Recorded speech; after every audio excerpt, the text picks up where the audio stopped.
Assalamualaikum warahmatullahi wabarakatuh. Di sini kami akan mempresentasikan modul 8 yaitu network layer. Yang pertama akan dibacakan oleh Yanti. Network layer mengatur pengiriman data antara jaringan menggunakan alamat IP. IP adalah proses membungkus data menjadi paket IP. IP memiliki sifat koneksi. Paket dikirim tanpa koneksi khusus. IP tidak menjamin paket sampai tujuan. Media independen. IP dapat digunakan di berbagai media jaringan. Selanjutnya akan disampaikan teman saya.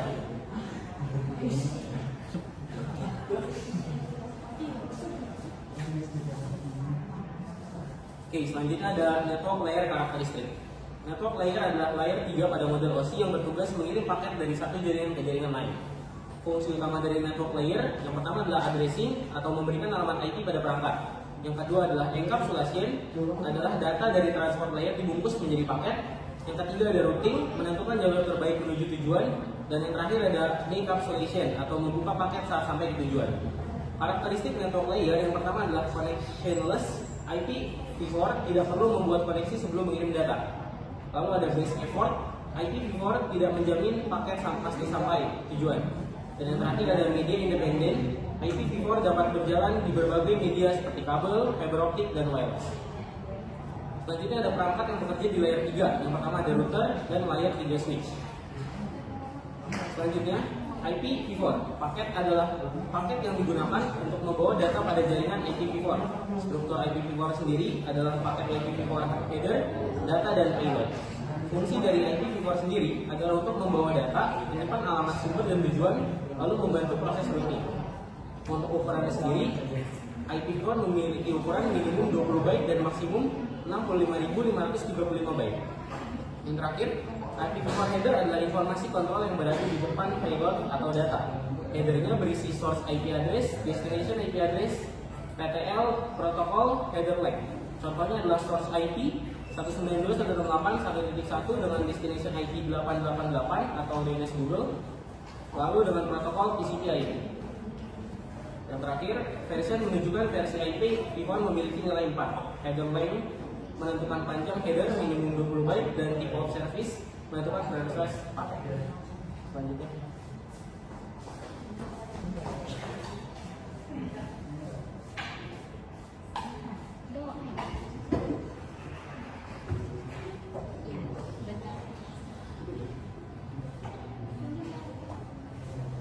Selanjutnya ada limitation atau of IP4, yaitu punya alamat 32 bit, jadi jumlah alamatnya terbatas. Kenapa? Karena di sekitarannya itu ada 43 miliar alamat IP, karena sekarang perangkat internet makin banyak. Lalu ada IP6, yaitu memakai alamat IP 128 bit sehingga jumlah IP sangat banyak. Lalu ada menghilangkan nol depan. Ada double float dan jenis addressnya itu ada unicast, multicast, anatiki, dan tipe unicastnya ada global unicast dan link lokal dan block back dan uniquest address. Lalu paket feeder still IP. Nah, dibuat lebih sederhana dibandingkan IP4 supaya routernya lebih cepat. Lalu ada IP6 paket feeder. Bagiannya itu ada version tracing, flow global, dan next feeder, load limit, dan distance addressnya. Lalu selanjutnya bisa dibacakan.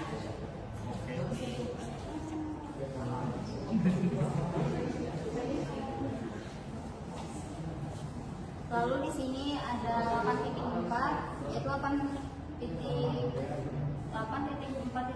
yaitu host forwarding decision. Sebelum mengirim data, host seperti komputer atau laptop akan menentukan terlebih dahulu kemana paket harus harus dikirim. Host memeriksa alamat IP tujuan dan membandingkannya dengan alamat jaringan miliknya sendiri menggunakan subnet mask. Jika alamat tujuan masih sama, berada dalam jaringan yang sama, maka paket akan dikirim langsung ke perangkat tujuan. Tetapi jika tujuan berada di jaringan yang berbeda, host akan mengirim paket tersebut ke router agar dapat diteruskan ke jaringan lain. Lalu ada 8.4.2 yaitu default gateway, yang dimana default gateway adalah alamat IP router yang digunakan host sebagai jalur keluar dari jaringan lokal. Gateway berfungsi untuk menghubungkan jaringan lokal dengan jaringan lain termasuk internet. Setiap host biasanya memiliki satu default gateway yang sudah dikonfigurasi secara manual atau otomatis melalui DHCP. Jika host tidak memiliki default gateway, maka perangkat hanya dapat berkomunikasi dengan perangkat yang berada dalam jaringan yang sama. Contohnya IP komputer 192.168.1.10, lalu subnet mask 255.255.255.0, lalu default gateway 192.168.1.1. Pada contoh tersebut, semua paket yang digunakan keluar jaringan 192.168.1.0 akan dikirim ke router 192.168.1.1. Lalu berikutnya ada 8.4.3 yaitu host router to the default gateway. Ketika host ingin mengirim data ke jaringan lain, host akan melakukan beberapa langkah. Yang pertama, host menyadari bahwa alamat tujuan berbeda network.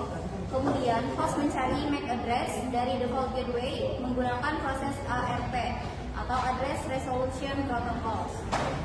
Setelah MAC address router ditemukan, host akan membuat frame dan mengirimkannya ke router.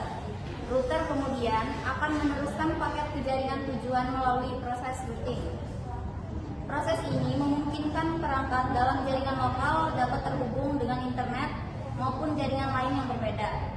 Lalu selanjutnya ada 8.4.4 yaitu host routing tables. Host memiliki routing table yang digunakan untuk menentukan jalur pengiriman paket data. Routing table berisi daftar rute yang diketahui oleh host. Informasi di dalamnya meliputi network destination, subnet mask, gateway, dan interface jaringan.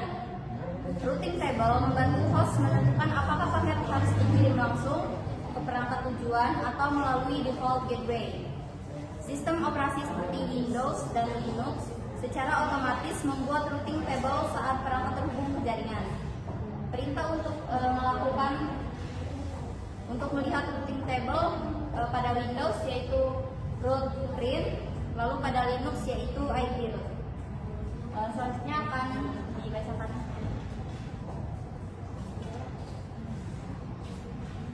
Ini saya akan menjelaskan 8.5.1 tentang router packet forwarding decision. Surat router bertugas menuliskan paket data dari satu jaringan ke jaringan lain saat menerima paket. Kemudian router membaca alamat IP tujuan, router mencari jalur pada routing table. Router memilih jalur terbaik, paket diteruskan melalui interface yang sesuai. Jika tidak ada, router menggunakan default route. Kemudian 8.5.2 yaitu IP router routing table. Routing table adalah daftar informasi jalur jaringan yang dimiliki router.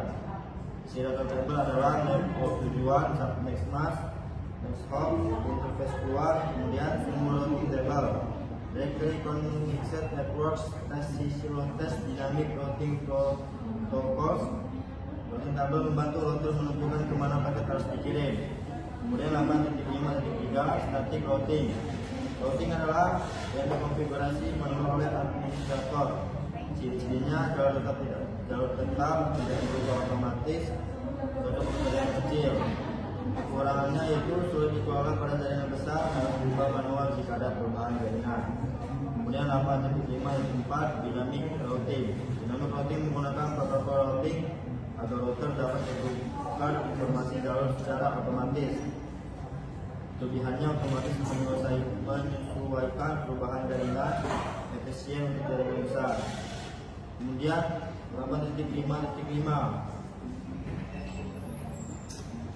router IPv4 menggunakan routing tabel untuk membaca alamat tujuan, menentukan jalur terbaik, dan mengirim paket ke next hop.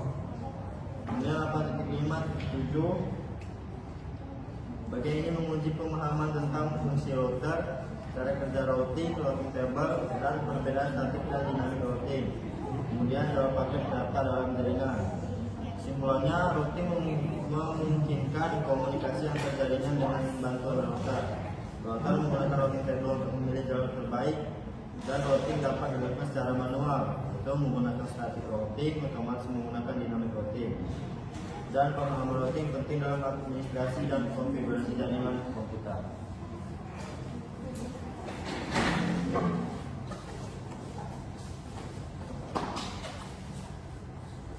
Sekian presentasi dari kami akhiri. Wassalamualaikum warahmatullahi